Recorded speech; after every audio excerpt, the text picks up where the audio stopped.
यार साहब, मेरे बेटे से बहुत बड़ी फुलती हो गई।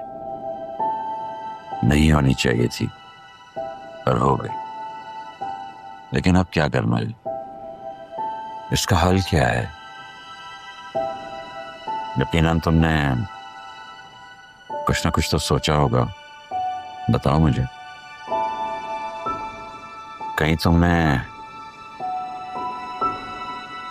बच्चों की शादी का इरादा?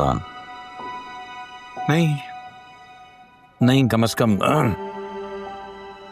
कम मैंने तो अभी तक ऐसा नहीं सोचा।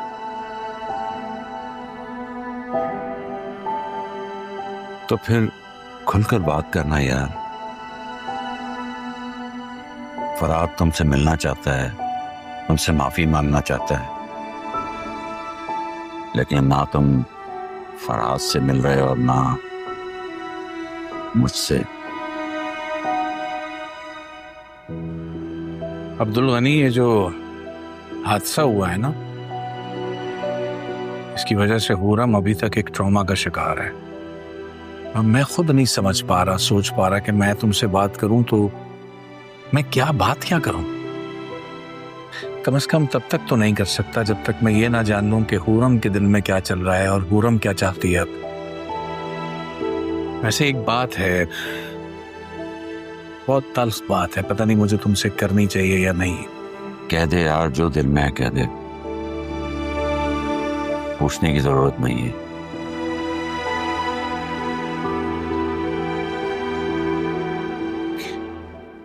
कहते हैं जिंदगी का सफर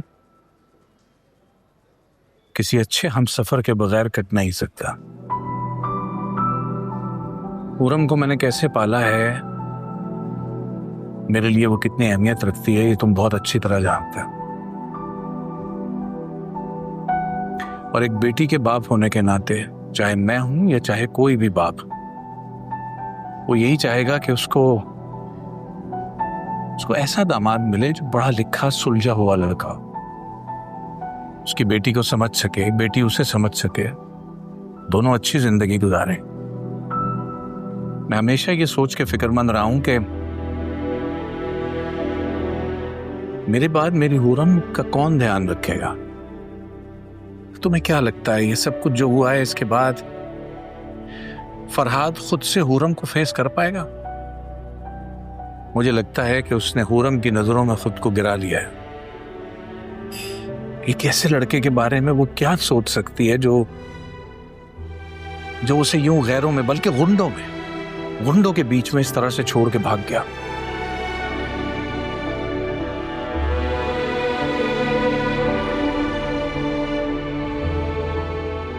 मैं इस सारे वाक़े को लेके बहुत शर्मिंदा हूं यार, बहुत शर्मिंदा। तभी तो कह रहा हूं कि बात करने को कुछ बाकी नहीं रहा है। कम से कम तब तक जब तक हुरम ही अपनी राय ना बता दे, उसके दिल में क्या है वो मैं उससे पूछना नहीं, उससे पहले तो मैं कुछ नहीं कह सकता।